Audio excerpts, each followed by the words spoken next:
Rotary club of Malegaon mid town आयोजित carnival rotary उत्सव 2024 विविध नाविन्यपूर्ण उद्योजकांसाठी सुवर्ण संधी. तारीख आहे 23, 24, 25 फेब्रुवारी पर्यंत. तर वाट कसली बघतात? स्टॉल बुकिंग साठी आजच कॉन्टॅक्ट करा.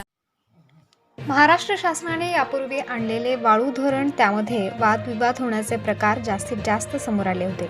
ते म्हणजे नदी किनारी वाहनांना जाण्यासाठी शेतजमीनधारक हे अडचण निर्माण करत होते. त्यामुळे वादविवादांचे प्रकार समोर येत होते. परंतु या नवीन वाळू धोरणामध्ये शासनाने ते देखील बाब विचाराधीन ठेवून ज्या संस्थेला किंवा व्यक्तीला ठेका देण्यात आलेला आहे त्या व्यक्तीशी वादविवाद न करण्याची तरतूद प्रशासनामार्फत करण्यात आली आहे. जर कुणी अशी अडचण आणल्यास त्या व्यक्तीवर कारवाई होणार असल्याची माहिती प्रशासनाकडून दिली गेली आहे.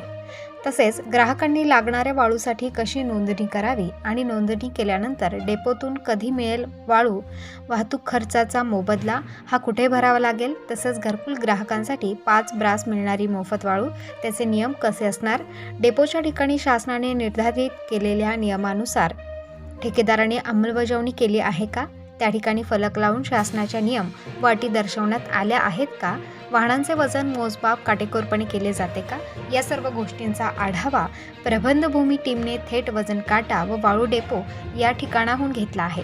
बघूयात सविस्तर. या ठिकाणी आपण जर बघितलं तर हाच वाळू डेपो केंद्र आहे. या ठिकाणी नदीमधनं जे उत्खनन केलं जातं ते उत्खनन करून या ठिकाणी ट्रॅक्टरच्या साहाय्याने GPS यंत्रणा लावलेली असेल त्या वाहनाने या ठिकाणी आणली जाते ती वाळू आणि या ठिकाणी स्टोरेज केली जाते आणि या ठिकाणाहूनच ग्राहकांना जे वाहनाचं वजन असेल त्या वाहनाच्या वजनाच्या मापन करून आणि या ठिकाणून वाळू त्यांना घरपोच मिळते. आपण जर बघितलं तर हे ज्या ठिकाणातून नदीतून उत्खनन करून आणलेलं जे ट्रॅक्टर आहे, वाहन आहे, ते या ठिकाणी आलेलं आहे आणि या ठिकाणी जी प्रत वारी करून जी वाळू आणली जाते ती या ठिकाणी ओतली जाते आणि या ठिकाणाहूनच ग्राहकांना ती वाळू मिळते. आपण जर बघितलं तर या ठिकाणी हा जो हे जे ट्रॅक्टरच्या सहाय्याने टाकलेले जे वाळूचे ढीग आहेत, हे त्यांची क्वांटिटी असेल, हा सगळा डाटा त्यांचे जे मॉनिटरिंग केलेले रूम आहे, जे वजन केंद्रावर आत्ताच आपण बघून आलो त्या ठिकाणी आहे आणि तिथून सगळी यंत्रणा त्या ठिकाणी व्यवस्थित स्टोरेज केली जाते आणि हा सर्व डाटा तहसील कार्यालय असेल, प्रांत कार्यालय असेल, जिल्हाधिकारी कार्यालय असेल त्या ठिकाणी मॉनिटरिंग तिथे होत असतं. एकंदरीत कुणालाही त्यामध्ये चालढकल करण्याची गरज नाही किंवा मग कुणालाही त्या ठिकाणी कुणी हे करू शकत नाही. अशा रीतीने हा सर्व नवीन वाळू धोरणानुसार हे सर्व या ठिकाणी करण्यात आलेले आहे. म्हणून ग्राहकांना एकंदरीत याचा खूप मोठा फायदा या ठिकाणी मिळतो आहे. आपण आता त्या ठिकाणी पोहोचलेला आहोत जो वाळू डेपो आहे. तो माझ्या पाठीमागे जर बघितलं तर याच ठिकाणी तो वाळू डेपो आहे. या शेडच्या त्या बाजूला इथं सगळी त्या उत्खनन करून त्या ठिकाणी ती वाळू आणली जाते, सुस्थितीमध्ये आणली जाते, प्रतवारी करून आणली जाते आणि त्या ठिकाणी तो स्टॉक आहे. आणि आपण आता या ठिकाणी उभा आहोत. याच ठिकाणी वजन काटा आहे, आणि या ठिकाणी जर आपण त्या साईडला बघितलं तर एक बॅनर लावलेला आहे आणि त्या बॅनरवर पूर्णपणे जी वाळू विक्री नोंदणी केंद्र घोसाळणे जयपूर सेतू कार्यालय अबोना असा बॅनर लागलेला आहे आणि त्या बॅनरवर पुरेपूर जी ग्राहकांना माहिती आहे ती बॅनरवर त्या ठिकाणी दर्शवलेली आहे. शासनाच्या निर्देशानुसार त्या ठिकाणी या ठिकाणी सगळ्या उपाययोजना करण्यात आलेल्या आहेत आणि या वजन काट्यावर जर आपण बघितलं तर या ठिकाणी सगळं मॉनिटरिंग केलं जातं. या ठिकाणी ज्या ठिकाणाहून उत्खनन होतं त्याचं देखील पूर्ण रेकॉर्ड या ठिकाणी आपल्याला बघायला मिळतं आहे. या ठिकाणी जर आपण बघितलं तर इथं सगळ्या पद्धतीने कॅमेऱ्याची व्यवस्था असेल ती सगळी या ठिकाणी आपल्याला पाहायला मिळते आहे. या ठिकाणी जर आपण बघितलं तर जे काट्यावरचं जे चित्रण आहे ते आपल्याला दिसतं आहे. जे डेपोचे कॅमेरे असतील ते देखील या डेस्कटॉपवर स्टोरेज केलेले आहेत.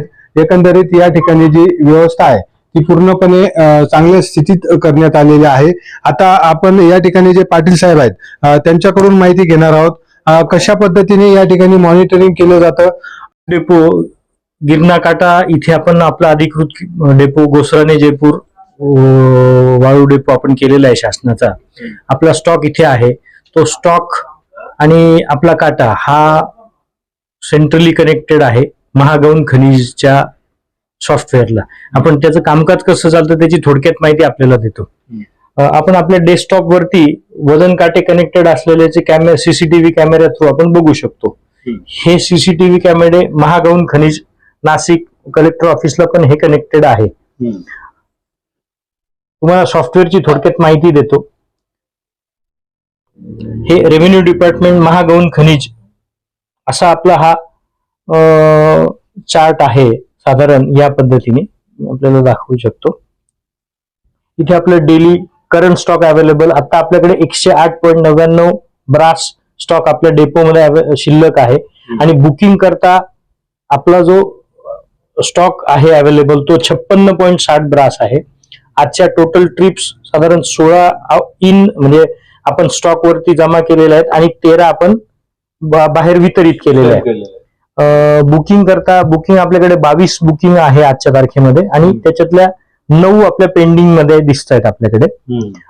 इथे प्रत्येक आपण रॉयल्टी आपण बुकिंग ग्राहकांनी बुकिंग केल्यानंतर जेव्हा आपण रॉयल्टीची स्लिप जनरेट करतो त्याचं ईटीपी जेव्हा वाहतूक परवाना असतो त्याचं डिटेल आपण इथे बघू शकतो. त्याचा गाडी नंबर ईटीपी म्हणजे वाहन परवाना त्याचं किती ब्रास साधारण आपण वितरित केली आहे असा डिटेल आपल्याला क्वांटिटीचा हे आपल्याला इथे आपण बघू शकतो. त्याच्यानंतर आपल्या ह्या महागौण खनिजच्या याच्यामध्ये अशा पद्धतीने ईटीपी जेव्हा आपण वाहतूक परवाना जनरेट जेव्हा करतो तेव्हा प्रत्येक खाली वाहनाचं वजन जे आपले अधिकृत वाहनं आपण डेपोमध्ये रजिस्टर केले हा संपूर्ण याच्यामध्ये एक चांगलं धोरण शासनाचं असं आहे की आपण जिथून वाळू उत्खनन करतो हे सगळे सरकारी आपले जे काही जे शासनाने निर्धारित करून दिलेले जे गट आहेत ज्याच्यातून आपण वाळू उत्खनन करणार आहेत हे Jio fencing satellite Jio fencing द्वारे जिओ फेन्स केलेले आहेत. म्हणजे आपण त्या विहित गटातूनच आपण काढू शकतो. त्याच्या व्यतिरिक्त आपण उत्खनन करू शकत नाही. ते उत्खनन तसं जर असेल तर आपल्यावरती ते सुद्धा अवैध उत्खनन म्हणून ते बंधनकारक आहे आमच्यावरती सुद्धा.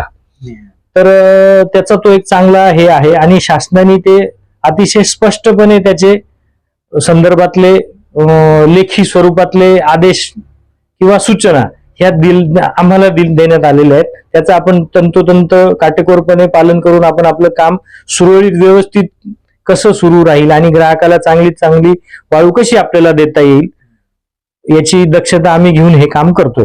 आपण बसून बघू शकतो याच्यामध्ये आता वाहतूक परवान्यामध्ये material inward material outward vehicle information प्रत्येक व्हेकल हे कंपल्सरी जीपीआरएस नी युक्त आहे. त्याच्याशिवाय आपण इतर कुठल्याही खासगी वाहनाने आपण वाहतूक करू शकत नाही. हा त्याच्यातला सगळ्यात मोठा एक महत्वाचा भाग आहे. तर त्याच्यानंतर बुकिंग आहे इथे कस्टमरनी बुकिंग केल्यानंतर बुकिंग आयडी टाकून आपण त्याची इन्फॉर्मेशन आपल्याला मिळते. व्हेकलचं डिटेल मिळतं. त्याचं प्रत्येक खाली जे आम्ही जे जीपीआरएस नी वाहनं एनेबल्ड आहेत आमचे त्याचं प्रत्येकाचं खाली वाहनाचं वेट इथे येतं. त्याच्यानंतर भरलेल्या वाहनाचं वेट येतं आणि तुम्ही बुकिंग केलेली जी क्वांटिटी असेल साधारण एका ब्रासमध्ये साधारण 4.60 टन सरासरी इतकं वजन साधारण भरतं त्याचं. तर याचं ब्रास टू टन हे पण कन्व्हर्जन आपल्याला इथे मिळतं आणि ग्राहकाला त्यांनी दिलेल्या पैशाचा 100% मोबदला देण्याचा प्रयत्न ह्या प्रणालीद्वारे आहे. हा याचा सगळ्यात महत्वाचा भाग. पाटील साहेब एक महत्वाचा प्रश्न आता तुम्ही पूर्ण आपण उत्खनन होतं त्या ठिकाणी पण गेलोत पण उत्खनन ठिकाण आणि डेपो या ठिकाणचं जे अंतर वाहनांना पास करावं लागतं त्या ठिकाणी वेगवेगळ्या मालकांच्या जमिनी असतील अशा ठिकाणी अडचण येऊ शकते किंवा ते वाद करू शकतात की आमच्या शेतीतून का नेता. अशा काही घटना जर घडत असतील तर शासनाने तुम्हाला त्याबाबत कारवाईच्या सूचना असतील किंवा काय असेल त्याबाबत सांगितलेलं आहे का? आपल्याला याच्यामध्ये पेपर आहे का आपला ऑर्डरचा पूर्वीचं वाळू धोरण आणि आताचं नवीन वाळू धोरण याच्यात खूप फरक आहे. पूर्वी लोकांची संकल्पना लिलावा संदर्भातली खूप वेगळी होती. त्या ठेकेदाराकडे बघण्याचा दृष्टिकोनही लोकांचा खूप वेगळा होता. पण आत्ताचं हे सुधारित वाळू धोरण हे सर्वसामान्य लोकांच्या हिताकरताच सरकारने ते आणलेलं आहे. याच्यामध्ये बऱ्याच लोकांच्या जमिनी आपण आपल्या वाहतूक उत्खननापासून ते डेपो पर्यंत बऱ्याच 5-25 लोकांच्या प्रत्येकाच्या जमिनी आहेत, गट आहेत. त्याच्यात त्यांचे वैयक्तिक काही वाद असतील ते आहे. मग आपण त्या सामंजस्याने प्रत्येकाला साधारण समजुतीच्या याच्यामध्ये प्रत्येकाला सामंजस्याने धरून गावातले सरपंच असतील, पोलीस पाटील असतील, तलाठी असतील, याच्यामध्ये सगळ्यात मोलाचं सहकार्य आम्हाला तहसील कार्यालयाकडून, आमच्या तहसीलदार साहेबांकडून वेळोवेळी त्यांच्या मार्गदर्शक तत्वानुसार आपण हे करून प्रत्येकाचं शंका याच्या संदर्भात लोकांना खूप जुनं धोरण आणि नवी धोरण याच्या संदर्भातल्या लोकांना अजूनही खूप शंका कुशंका आहेत. तर आम्ही लोकांना आत्ताचं वाळू धोरण हे समजावून सांगून त्यांना कोणाचा विरोध असेल, स्थानिक विरोध असतात, बरेच त्याच्यातले खूप वेगवेगळ्या स्वरूपातल्या गोष्टी असतात. पण आपण सगळ्यांना विश्वासात घेऊन सगळ्यांना त्याचं बेघरांना कसा याचा सगळ्यात जास्त लाभार्थी हे बेघर आहेत. ते घरकुलवाले आहेत, ग्रामपंचायतीचे छोटे कामं असतील, सरकारी स्तरावरचे छोटे कामं असतील, पाणी पुरवठ्याचे असतील, विंधन विहिरी असतील, कांदा जाळी असतील, तर जास्तीत जास्त लोकांपर्यंत शासनाने करून दिलेल्या याचा पाठपुरावा करून त्यांना तो समजून सांगून लोकांनी आम्हाला बऱ्यापैकी लोकांनी त्यांच्या स्तरावरती सहकार्य केलं. काही अडचण आल्या तर आम्ही आमच्या वरिष्ठांना म्हणजे तहसीलदार असतील, सर्कल असतील, तहसीलदार साहेब असतील, त्यांच्याकडून नाही झालं तर प्रांत साहेब असतील, तर अशा लोकांना आम्ही आमच्या अडचणी वेळोवेळी त्यांच्या निदर्शनात